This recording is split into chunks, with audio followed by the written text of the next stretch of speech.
बृहस्पति देवाय देवगुरुवाय நமக.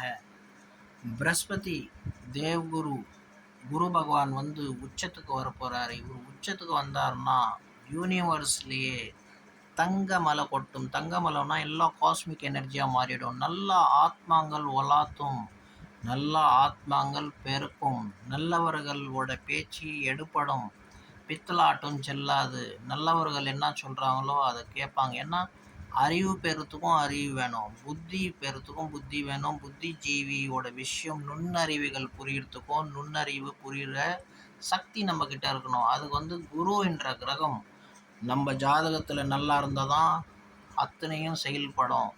இப்போ இந்த கேலக்சியில் பார்த்தீங்கன்னா, நம்மளோட இது பர்டிகுலராக பார்த்தீங்கன்னா, குரு பகவான் உச்சத்துக்கு வராரு. இவர் வந்தார்னா சகல ஐஸ்வர்யமும் நல்லது நடக்கும். ஃபார் எக்ஸாம்பிள், எதுனா ஒரு ஜாதகனுக்கு அது உச்சமாக இருக்குன்னா, அவன் நல்ல இடத்துலையும் பிளேஸ்மெண்ட் ஆகிருக்குன்னா, மரணத்தை வெல்லக்கூடிய கிரகம் யாருன்னா குருவே ஆவார். இந்த குரு நல்லா இருந்தாருன்னா எல்லா விதமான போயட்ரி எழுதுறது, எல்லா விதமான ஆன்மீக விஷயங்கள் சொல்கிறது, நல்ல பெரிய பெரிய பதவியில் இருக்கிறது, எல்லா விதமான சம்பத்தும் அவனுக்கு தேடி வரும். காரணம் என்னன்னா, தங்கக்கோல் அமிர்தமானது. இந்த அமிர்தத்துக்கு அழிவு உண்டா? கிடையாது. அமிர்தத்துக்கு அழிவே கிடையாது. அமிர்தம் ஒருத்தனுக்கு பொக்கிஷமாக கிடச்சிருச்சுன்னா சொல்ல வேணாம்.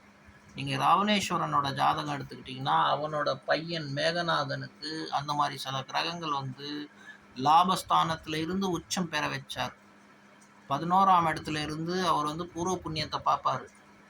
அந்த மாதிரி பூர்வ புண்ணியத்தை பார்க்கக்கூடிய ஜாதகன் மரணத்தை வெல்லக்கூடியவன். ஏன்னா அந்த மரணத்தை வெல்லக்கூடியவனுக்கு எப்படி இந்த மாதிரி லக்ஷ்மணன் அவரை டிஃபீட் பண்ணாருன்னா, அதர்மம்.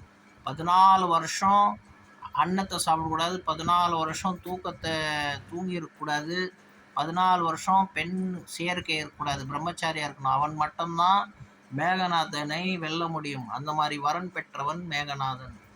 ஸோ நான் என்ன சொல்ல வரேன் ஃப்ரெண்ட்ஸ்னால், இந்த மாதிரி ஜாதகம் அமைப்பு குரு பகவானே கொடுப்பார். குரு பகவான் நல்லா இருந்தால் சகல ஐஸ்வர்யமும் சகல நன்மையும் தேடி வரும். பிரகஸ்பதியே நமக, குருவே நமக, குருவே நமக.